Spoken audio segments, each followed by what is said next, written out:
Hey guys, I'm going to share a little bit about belief systems today and changes in belief systems. We're going to have a special focus on the Protestant Reformation today, but then we'll also talk about all sorts of stuff in addition to that.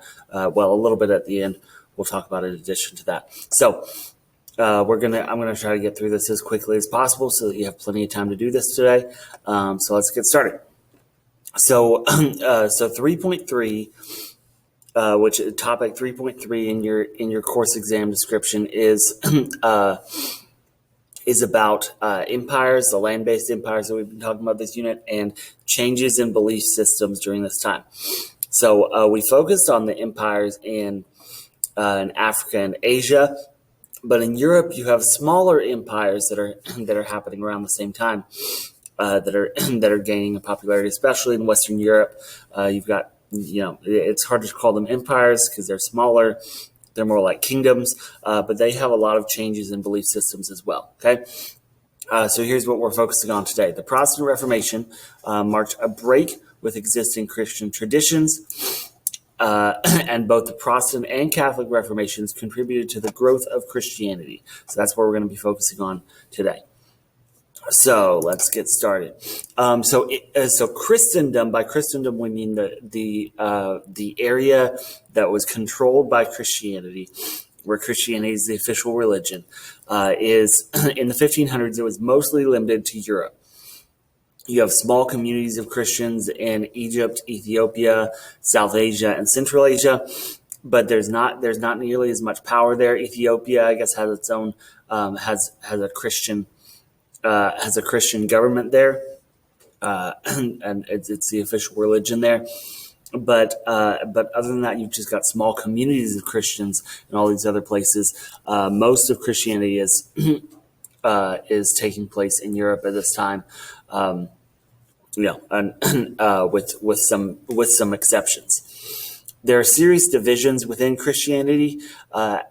Even before the 1500s, there's what's called the Great Schism in 1054, which creates the Roman Catholic Church and the Eastern Orthodox Church. So before that, there's just the Catholic Church, which Catholic just means universal. So it's the universal Christian church, at least in Europe. And then it splits in 1054 and creates the Roman Catholic Church and the Eastern Orthodox Church. So Western Europe has the Roman Catholic Church. Eastern Europe has the Eastern Orthodox Church. Now, from that first split, which you can see here, the Great Schism. Let me do this. The Great Schism you can see right here. After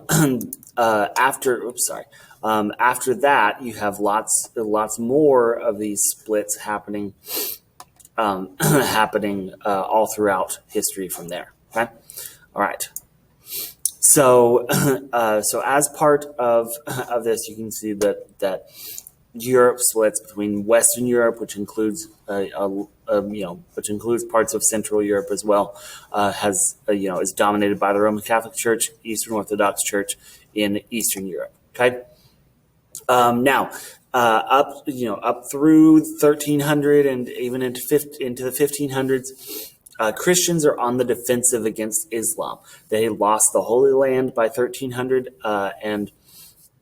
they reconquered it from the Muslims and then lost it again right afterwards in the Crusades. They had completely lost it with no hope of getting it back by 1300, and then Constantinople, which is a major Eastern Orthodox Christian city, falls to the Ottomans in 1453. So right at the beginning of this time period, you have the Ottoman Empire taking over Constantinople. Then the Ottomans have a siege of Vienna in 1529, and that's in Austria. So that's about as far as the Ottoman Empire expands, and and again, the Ottomans are Muslims as well. So Christianity is really on the defensive, even militarily, from the Ottoman Empire and Muslims during the Crusades. In 1517, you have what's called the Protestant Reformation. So a guy named Martin Luther, who's a monk in Wittenberg, Germany, he writes what it's called the 95 Theses, the 95 Theses, which is just 95 theses. It's a plural of thesis, like y'all write. It's something that's making an argument. And he wanted to debate ecclesiastical abuses. In other words, that's people who work for the church, the clergy of the Roman Catholic Church, that he's arguing that they're abusing their power in many different ways. This was nothing new. There were many criticisms of the Roman Catholic Church, and a lot of these are what Martin Luther says, like selling indulgences. And an indulgence was essentially forgiveness for sins. So they're selling these indulgences, selling forgiveness of sins, so that if you buy this, either you or your loved ones won't have to spend as long in I've lost the word in purgatory, which is where you go after you die, but before you go into heaven, you have to pay for your sins in purgatory. So these indulgences would lessen your time in purgatory before you go to heaven. So they're selling these indulgences, which they're essentially selling forgiveness of sins, which is not compatible with what the Bible says. So so there's some criticism of that. There's also a lot of immorality of some clergy. So for instance, one of the popes, I think it's Pope Alexander, I forget which one, had many children outside of marriage. Again, bishop,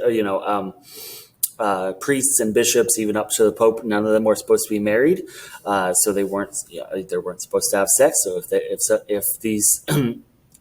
the Pope has several children outside of marriage, that means he hasn't been following the rules that he's supposed to be following, and he's the leader of the Roman Catholic Church. So that's a big deal, and it's immoral for him to do that.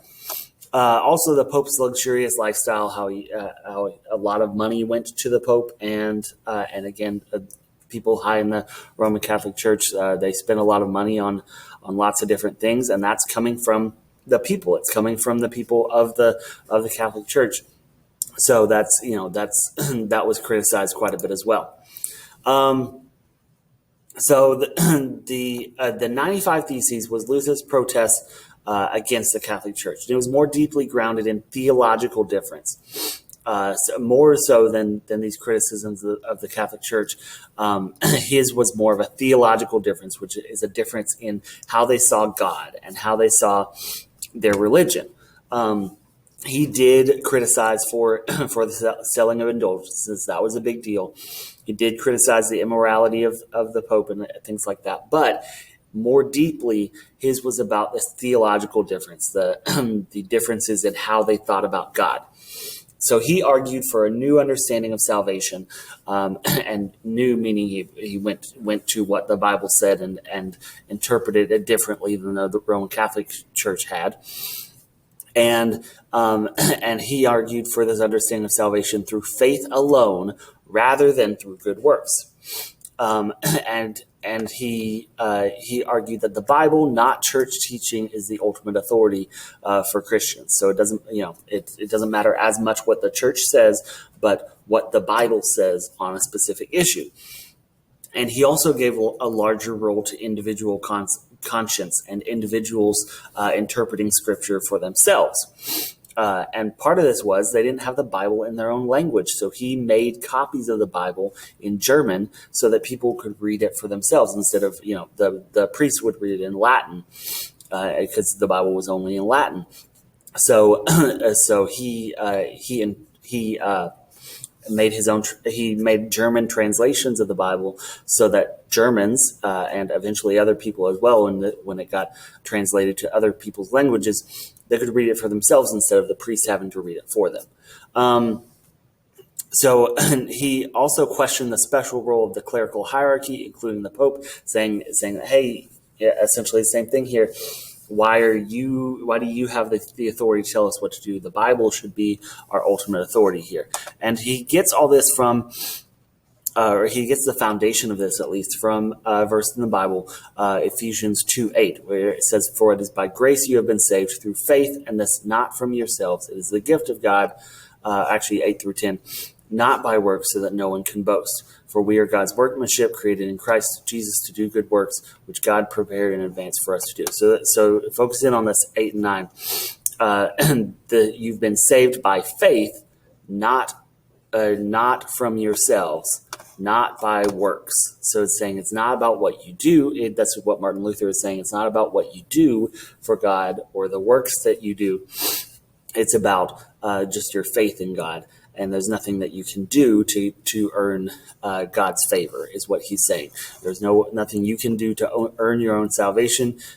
You just need to have faith in God, and it's not about these good works. That is what Martin Luther says, and that's what kicks off the Reformation. These ideas provoked a massive schism in Catholic Christendom. So this area that is dominated by Christianity, there's a schism or a split in Christianity because of this. It fed on political, economic, and social tension, not just religious differences. Some monarchs and even princes used Luther to justify independence from the papacy. So the papacy is the Pope. So they were looking to be independent of the Pope, so that the Pope wouldn't have political power over them anymore. So a lot of this has to do with political power. The Pope had a lot of political power, and he got to tell kings and princes what to do in their realms. So a lot of these monarchs would use Luther to say, "Hey, we're independent from the Pope. We don't have to listen to the Pope anymore." So it sort of has some political issues wrapped in there too. It gave a new religious legitimacy to the middle class. There's this Protestant idea, which Protestant just means these are people who are protesting the Roman Catholic Church, and eventually they'll break off from the Roman Catholic Church. And this idea that all vocations were equal, that it's not like the priests are better than you in any way or anything like that. That merchants and peasants even are equal in the sight of God.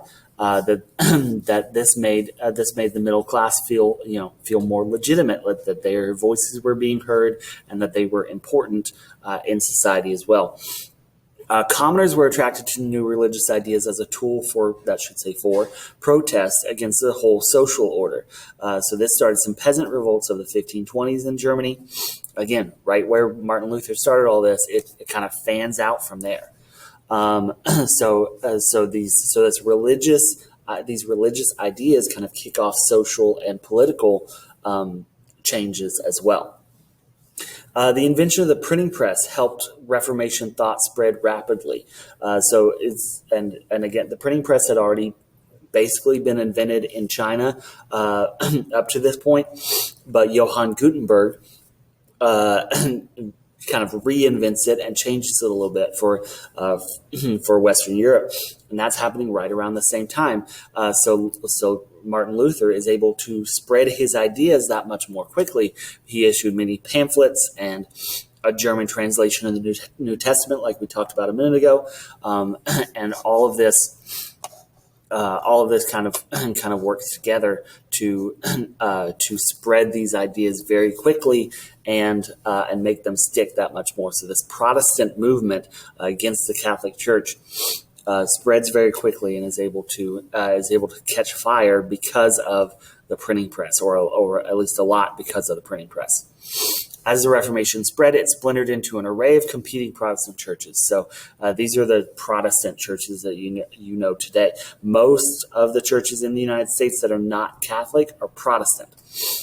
So you have Baptists, Methodists, Lutherans, which are named after Martin Luther.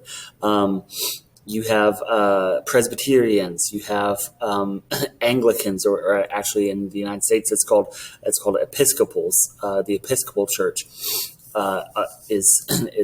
those are all broken off from the Catholic Church and are different. Anabaptists. What else do we have here? Pentecostals, all these different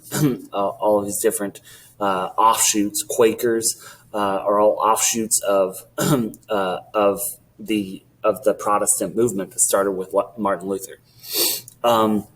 Religious differences made Europe's fractured political system even more volatile. So you have the French Wars of Religion from 1562 to 1598, which are essentially Catholics versus Huguenots. And Huguenots, all you need to know is these are French Protestants. Okay, they're Protestants in France, and so it's a Protestants versus Catholics, and this literally a war over who's going to have control over France. What religion is going to have control over France? In 1572, there was a massacre of thousands of Huguenots, all in one day. And so you have a lot of violence happening in Europe over this time, in France specifically, when these wars of religion in the mid to late 1500s. The Edict of Nantes was issued by Henry IV of France in 1598, which granted religious toleration to Protestants. So that ended the wars of religion. They agreed to tolerate Protestants and let them coexist in the same place. But Catholics would be Catholicism would be the official religion. All others would be the Protestants would be allowed to be in the country and worship freely. 1618 to 1648, we have the 30 Years' War, which is another Catholic-Protestant war that started in the Holy Roman Empire, which again is parts of what are now Germany, and Germany, Austria, places like that, Poland. All that's part of what was called the Holy Roman Empire, which is not the Roman Empire. It's one that just took the name and kind of ran with it. It's not nearly as powerful, and maybe not even an empire, depending on how you define an empire. It spread to most of Europe. The 30 Years' War did. So it didn't just stay in the Holy Roman Empire. It spread to most of Europe, and it killed off 15 to 30% of the German population. It ended with the Peace of Westphalia. That should be an A. Instead of Westphalia, it should be Westphalia.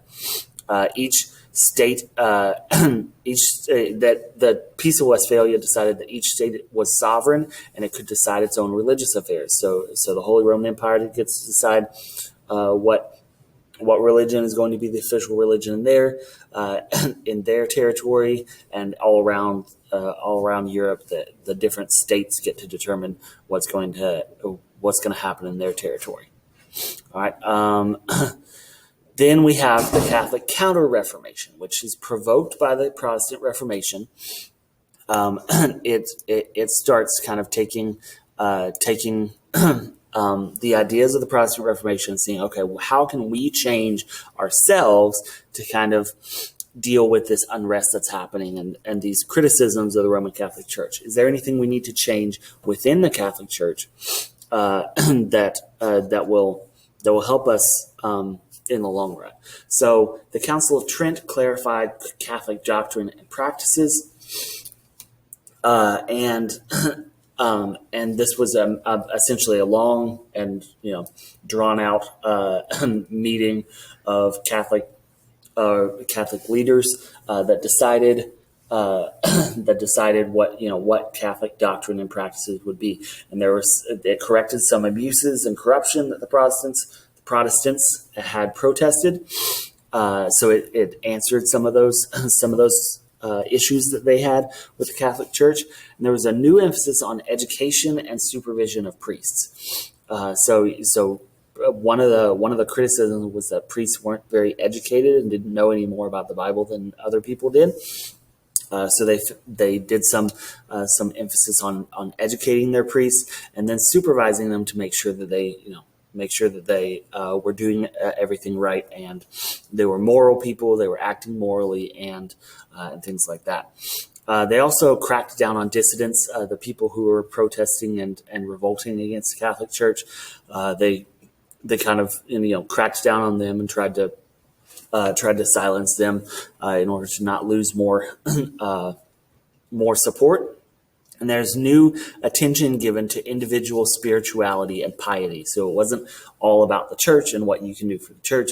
There was more attention given to individuals and growing in your individual walk with God and that sort of thing.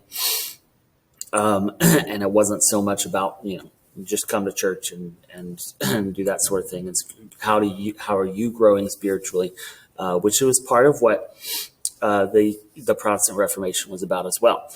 New religious orders were created as well. The Society of Jesus, also known as the Jesuits, were committed to renewal and expansion, so renewal of the Catholic Church and expanding the Catholic Church to new places. So the Jesuits, most of them, I would say, are missionaries who go to other places and try to spread Catholicism to those places, spread Christianity to those places. So you see a lot of Jesuits in Japan and other places in Asia. There's a lot of Jesuits that spread Christianity to these new places to try to convert new followers. All right. Okay. There's missionary work a lot during this time, not just the Jesuits, but the Spanish and Portuguese saw overseas expansion as a continuation of the crusading tradition, that they're expanding Christianity in these new borders.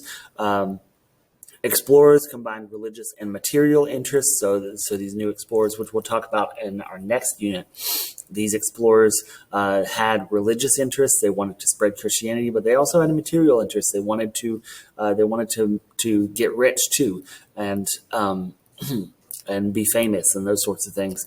And so there was a lot of that motivating them as well. Imperialism made globalization of Christianity possible. So building empire, especially in these new regions, made Christianity more global than it was before. It's not as limited to Europe anymore. Again, it was more than just Europe. It was everywhere. It was in a lot of places, at least to begin with. But this new imperialism and building empire around the world made this globalization of Christianity possible, and Christianity does spread throughout the world as we see today. Missionaries were mostly Catholic at this time. It's not until maybe the 1800s or so that Protestant missionaries are seen in greater numbers. So there were missionary orders of Catholic monks that were like Dominicans, Franciscans, and Jesuits were all Catholic missionaries. And they were the most successful in Spanish America and in the Philippines. They convert a lot of people in those places. European success in converting people encouraged the belief that the old gods had been defeated. And Christians didn't confront a literate world religion there. So they didn't confront another religion that had writings and sacred texts and those sorts of things like you see in the Eastern Hemisphere. The Western Hemisphere did not have the background of written language as much as in the Eastern Hemisphere did. So so you didn't have this history, essentially this long history that you could look at of these religions. It was more in the here and now. So that the thought is that allowed Christianity to spread more easily, or at least mix, syncretize with other religions. So that could be important as well.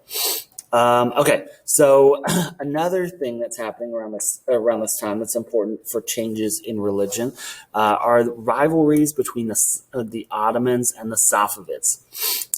So So the Ottomans and the Safavids were both Muslim Muslim empires. We talked about that before Thanksgiving break. We talked about how the Ottomans, the Safavids, the Mughals were all Muslim empires.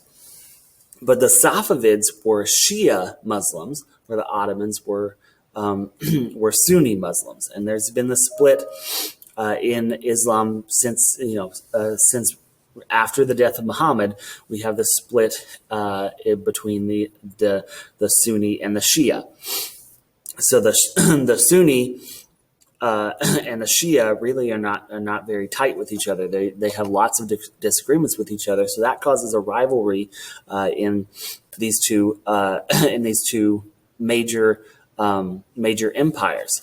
So they have wars from 1532 to 1555, then again from 1578 to 1590, and a third one from 1623 to 1639. So you have this series of wars between the Ottomans and the Safavids. And in 1639, it finally ends with the Ottomans gaining control of modern-day Iraq. So the Safavids still controlled where modern-day Iran is, but actually, let me see if I can show you real quick. If I can. I hope it's not backwards for y'all. If it is, it's west and east are backwards. So this is modern day Iraq. The Ottomans take over that part, but the Safavids still control this modern day Iran right here.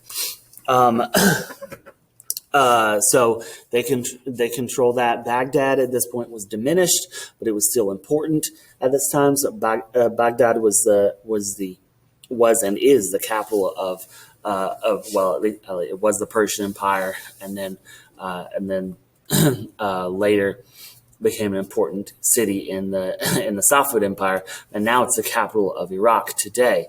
It was still important, but it was diminished from when it was one of the most important cities, if not the most important city in the world, around the year 1000 or so.